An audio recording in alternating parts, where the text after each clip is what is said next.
Good morning class 11th। जैसा कि आप पढ़ रहे हैं ट्रिग्नोमेट्रिक फंक्शंस, और ट्रिग्नोमेट्रिक फंक्शंस में अभी तक हम जो पढ़ चुके हैं मल्टीपल एंगल्स और सब मल्टीपल एंगल्स पर ट्रिग्नोमेट्रिक फंक्शंस की वैल्यूज़, और उससे रिलेटेड कुछ टिपिकल प्रॉब्लम्स भी मैंने आपके साथ शेयर की। आई होप आपको समझ में आई होगी और आप उन्हें और अच्छे से देखिएगा, प्रैक्टिस कीजिएगा।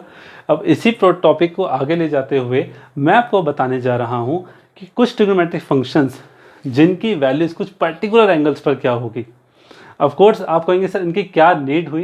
एक्चुअली ये सब मल्टीपल का ही रिस्पॉन्स था कि मल्टीपल्स की वजह से हमने यहाँ पर देखा कि कैसे कैसे उसकी वैल्यूज़ फाइंड आउट कर सकते हैं। जैसा कि 90 डिग्री आपको पता है, 30 डिग्री की वैल्यू आपने देखा, मल्टीपल था 90 का, है ना। 15 डिग्री है, 15 से सीधा 90 पे आप जा सकते हो, और 15 डिग्री भी आप इजीली निकाल सकते हो ना। आपने ये नहीं निकाला है 20 डिग्री क्या होता है, क्योंकि 20 जो है वो 90 के मल्टीपल को सेटिस्फाई नहीं कर रहा था। ठीक है, अब आप कहेंगे बहुत सारी कंडीशंस हैं, 20 है, 40 है, 80 है ना, इस तरीके से। तो मैं अब जो बताने जा रहा हूँ, जो 90 के मल्टीपल्स आ रहे थे उनको ईजिली सॉल्व किया गया। ठीक है, उन्हें समझा गया कैसे। अब आप देखिएगा, अब मेरा कोई विशेष का लॉजिक नहीं है कि 40, 60, 80 क्यों नहीं आया, बट पर्टिकुलर एंगल्स हैं जिनके बारे में आपसे शेयर करूंगा कि कैसे कैसे 90 डिग्री के मल्टीपल्स पर हमने वैल्यूज़ फाइंड आउट की हैं। 90 डिग्री के सब मल्टीपल्स की मैं बात कर रहा हूँ। ठीक है, तो उनमें से सब मल्टीपल्स कुछ हैं, जैसे आपके सामने है 18 डिग्री। ठीक है, अब 18 डिग्री से आप 36 भी निकाल सकते हो, हालांकि 36 90 का मल्टीपल नहीं है, तो शुरुआत 18 डिग्री से हुई ना। तो मैं आपको जस्ट 18 डिग्री बताना चाह रहा हूँ, और उसके हम 36, 54 और 72 इस तरह से उसके कॉम्प्लीमेंट एंगल्स भी फाइंड आउट कर सकते हैं। तो सबसे पहले शुरुआत करते हैं, ध्यान से देखिएगा, values of trigonometric function at some particular angles. Okay, तो यहाँ पर क्या है, सबसे पहला एंगल है कि sin π/10, यानी कि जिसका दूसरा नाम है sin 18 degree. Okay, sin 18 degree जिसकी वैल्यू √5 - 1/4 होती है। स्टूडेंट्स ये वैल्यूज आपको याद रखनी है। ठीक है, ये वैल्यूज आपको याद रखनी है कि sin 18 डिग्री √5 - 1/4 होता है, याद तो रखनी पड़ेगी स्टूडेंट्स। ठीक है, क्योंकि इसी के बिहाफ पर हम आगे चलने वाले हैं। अब सवाल क्या है, कैसे आई सर ये वैल्यू। देखिए, सबसे पहले मैंने इस 18 डिग्री को x कंसिडर कर लिया, और देखिए 5 से मल्टीप्लाई किया, बिकॉज सीधा 90 का मल्टीपल मिल रहा था। अब क्या किया, इस 5x को क्या लिखा, ध्यान से पढ़िएगा, 2x + 3x = 90 डिग्री साथ साथ चल रहा है। 2x यहाँ पर रह गया, 3x को राइट साइड ले गए, 90 - 3x। ठीक है, हमें साइन की वैल्यू चाहिए, तो मैंने दोनों तरफ साइन का फॉर्मूला अप्लाई किया। कब, जब मैं 3x को उधर ले गया राइट साइड में, 90 - 3x हो गया, दोनों तरफ साइन फॉर्मूला अप्लाई किया, इधर हो गया sin 2x, इधर हो गया sin 90 - 3x। ठीक है sir, as you know the sin 2x formula that is 2 sin x cos x, of course the multiple angles, equal to sin 90 - theta that is cos theta, of course you know very well. जैसे आपने देखा कि cos 3x बन रहा है, तो cos 3x का formula आप जानते हो, 2 sin x cos x as it is चलेगा, cos 3x का फॉर्मूला अप्लाई हो गया, 4 cos³ x - 3 cos x, बिल्कुल सही। फिर 2 sin x cos x as it is, 2 sin x cos x as it is चल रहा है, इन दोनों में से cos x कॉमन आ रहा है, 4 cos² x - 3, बिल्कुल सही है।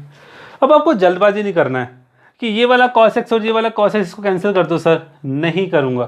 ध्यान से देखना, इसको सेटिस्फाई करवाना पड़ेगा कि कैंसिल क्यों नहीं हो रहा है। ठीक है, कैंसिल होगा तो क्यों होगा, हालांकि कैंसिल हो रहा है, ओके, बट इसको बताना है कि क्या पता किस एंगल पर ये सेटिस्फाई कर जाए।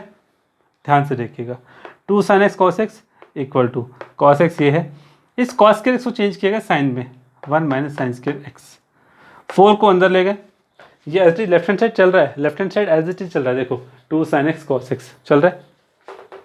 अब cos x है, 4 को अंदर ले गए, 4 - 4 sin² x - 3, 2 sin x cos x as it is, cos x as it is, 4 - 3 + 1 - 4 sin² x। ठीक है स्टूडेंट्स, अब क्या हुआ, अब देखो इस पूरी कंडीशन को लेफ्ट साइड में ले आए, जैसे आप लेफ्ट साइड में लाओगे तो ये जो cos x है वो तो कॉमन आ जाएगा, माइनस वाली टर्म प्लस में हो जाएगी, प्लस वाली टर्म माइनस में हो जाएगी, और यहाँ ऑलरेडी क्या था 2 sin x, तो आपके पास दो ब्रैकेट फैक्टर्स आ गए, एक फैक्टर आ गया cos x और दूसरा फैक्टर आ गया 4 sin² x + 2 sin x - 1 = 0। And you know when the product of two factor equal to 0, तो it means either first equal to 0 और सेकेंड इक्वल टू 0। यहाँ क्या हुआ, cos x not equal to 0 ही ले लिया। आपको कैसे स्टार्टिंग में क्यों ले लिया, रूल तो ये कहता है कि cos x इक्वल टू 0, चलो ठीक है। अब cos x इक्वल टू 0 किस पर होता है, ऑफ कोर्स 90 डिग्री पे होता है, ठीक है, बट हमने x क्या कंसिडर किया हुआ है 18 डिग्री, यहाँ 90 डिग्री आ रहा है, तो ये तो हो ही नहीं सकता, तो इट विल बी रिजेक्टेड, तो इसको रिजेक्ट कर दिया जाता है। तो यानी कि cos x की जो वैल्यू है उसको हम रिजेक्ट कर देंगे क्योंकि x जो है वो 18 डिग्री था। दूसरा पॉइंट, सेकेंड फैक्टर है four sine square plus 2 sin x minus 1 equal to 0। और जैसा कि आप जानते हैं कि ये क्वाड्रेटिक फार्मूला बना रहा है, क्वाड्रेटिक इक्वेशन बना रहा है, and you use the quadratic formula that is sin x is equal to, of course we have the quadratic equation in form of sin x, not in algebraic form. So sin x is equal to minus b plus minus under the root b square minus 4ac upon 2a। ये formula apply किया गया। Apply करने के बाद sin x की जो particular value आ रही है वो ये आ रही है, देखो -1 plus minus under root 5/4। Simplify तो कर सकते हो ना यार, सिंपल है।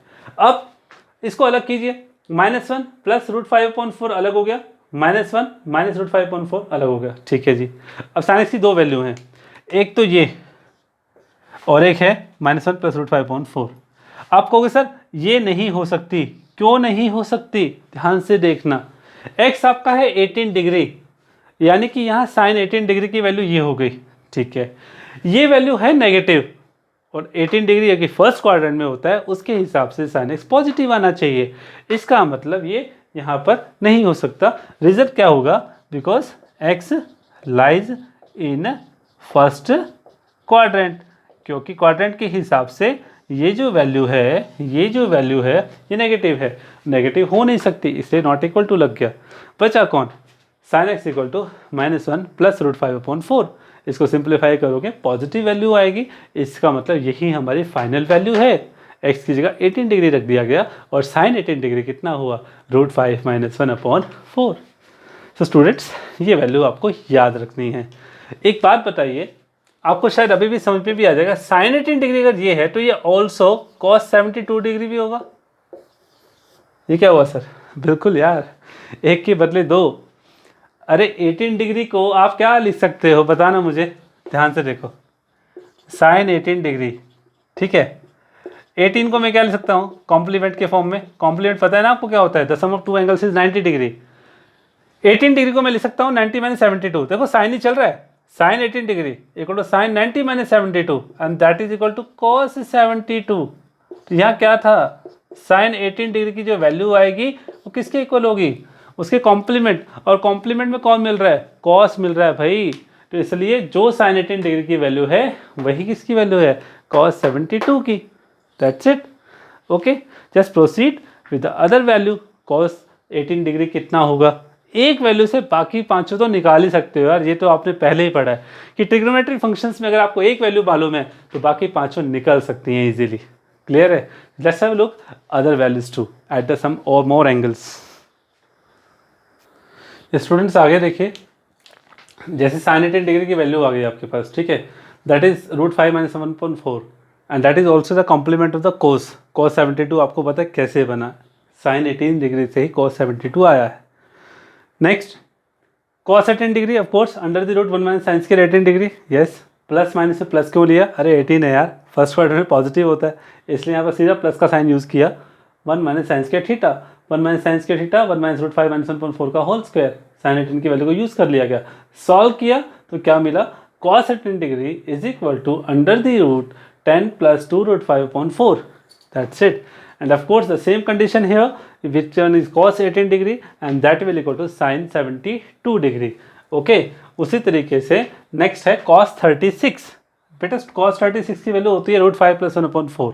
हाउ सर, कैसे आई सर, जैसा भी look, we have the formula cos 2x, 1 - 2 sine square theta 2 cos square theta -1, दोनों में से कोई भी यूज़ कर लीजिए। तो यहाँ पर क्या यूज़ किया, x को 18 डिग्री पुट किया, 18 2 जा 36, cos 36 is equal to 1 - 2 sin square 18 degree and of course sin 18 we have √5 - 1/4। Square हो गया, स्क्वायर हुआ, सॉल्व हुआ तो क्या आया, √5 + 1/4। And the same thing student, बताइए कॉम्प्लीमेंट क्या होगा cos 36 का, ऑफ कोर्स सीधा सा पॉइंट है यार, sin 54। That's it, okay. And similarly, if you get cos 36, then you get sin 36, that is under the root 10 - 2 √5/4, and then again that is equal to cos 54. This one, this is a complement. याद करने का आसान तरीका बता देता हूँ, जो sign 18 की वैल्यू है √5 - 1/4 प्लस में cos 36 हो जाएगा, ओके ना। देखो यहाँ टेबल चल रही है 18 डिग्री की, sine 18 degree, okay, sine 36 degree, कहाँ है साइन 36 डिग्री, ये रहा। साइन 54 डिग्री, साइन 54 डिग्री ये रहा, कॉम्प्लीमेंट चल रहा है उसका। साइन 54 के बाद आपको पता है साइन 72 डिग्री, दिस वन। तो सारा कुछ कंफ्यूज नहीं होना है बिल्कुल भी, सिस्टमेटिकली याद करोगे समझ में आ जाएगा कि साइन 18 आ गया तो cos 72 भी आ गया, cos 18 आ गया तो साइन 72 भी आ गया। तो आपको एक first value, very first value याद रखनी है और उसके बिहाफ फिर आपको सभी वैल्यूज याद होती चली जाएंगी। ओके स्टूडेंट्स, जस्ट आपको 4 वैल्यूज याद रखनी है, sine 18 cos 36, sine 18 cos 18, sine 36 cos 36, बस बाकी चारों आ जाएंगे अपने आप यार, ठीक है। तो आई होप आपको समझ में आ रहा होगा। Now we will discuss the problems related to this some particular angles values. Let's have a look. Okay students, look at the problems related to the particular angles. Prove that sin square 24 degree minus sin square 6 degree equal to √5 - 1/8। यहाँ पे दोनों angles की value नहीं पता, तो कैसे solve किया जाए। Of course sin square 24 degree minus sin square 6 degree, it's form a some formula. Yes, look at this, this is a formula we have, sin square a minus sin square b, and that is equal to sin a plus b into sin a minus b, and that's it. Just apply over it. A is 24 and b is 6. So what it become? Sin square 24 degree minus sin square 6 degree can be written as sin 24 plus 6 into sin 24 minus 6. This becomes sin 30 into sin 18 degree, sin 30 1/2, sin 18 degree √5 - 1/4, multiply then get the result √5 - 1/8, that is equal to RHS. That's it, hence proved. Clear students? So how we'll use, just look at the question. Second one, we have to prove that cos 36, cos 42, cos 60 and cos 78 equal to 1/16. बिल्कुल सही। ध्यान से अगर देखा जाए इन चारों angles में से दो एंगल की वैल्यू हमें मालूम है, अभी अभी रिसेंटली याद किया था कि cos 36 कितना होता है, ऑफ कोर्स √5 + 1/4। cos 42 नहीं मालूम, cos 60 1/2, ओके। तो cos 42 और cos 72 को कलेक्टिवली लिखा साथ में, और again product rule is there. Of course 42 और 72 तो मालूम नहीं है, just apply the product formula and that is multiply with 2 and divided by 2. So what we have to do, multiply with 2 and divided by 2, okay, 2 to the 4, 4 to the 16, 2 4 to the 8 हो गया, okay। 2 cos A cos B, using 2 cos A cos B, cos A plus B को plus cos A minus B, याद है, apply करो यार, apply करो, apply करो, yes, applied it. So what we get, so at last what we get, of course simple as that, हमें क्या मिला, cos 120 plus cos 36, simple, and cos 120 and 136, cos 36 upon 2, cos 120 can be written as cos 180 minus 60, these two multiply with 8, that becomes 16 plus cos 36, cos 180 minus 60, you know, minus cos 60 plus cos 36. Apply the value of cos 60, that is minus half, plus cos 36 √5 + 1/4. Just take an LCM and get the result overall 1/16. तो students, I hope आपको समझ में आया होगा कैसे कैसे question solve करना है, कैसे इस तरीके से हमें इनकी वैल्यूज फाइंड आउट करनी है सम पर्टिकुलर एंगल्स पर। ध्यान से सॉल्व कीजिएगा, अच्छे से सॉल्व कीजिएगा। तो आई होप आपको समझ में आया होगा the trigonometric functions at some particular angles. Okay, so see you in the next lecture with the next topic. तब तक के लिए goodbye and take care and very take care of yourself. Bye bye.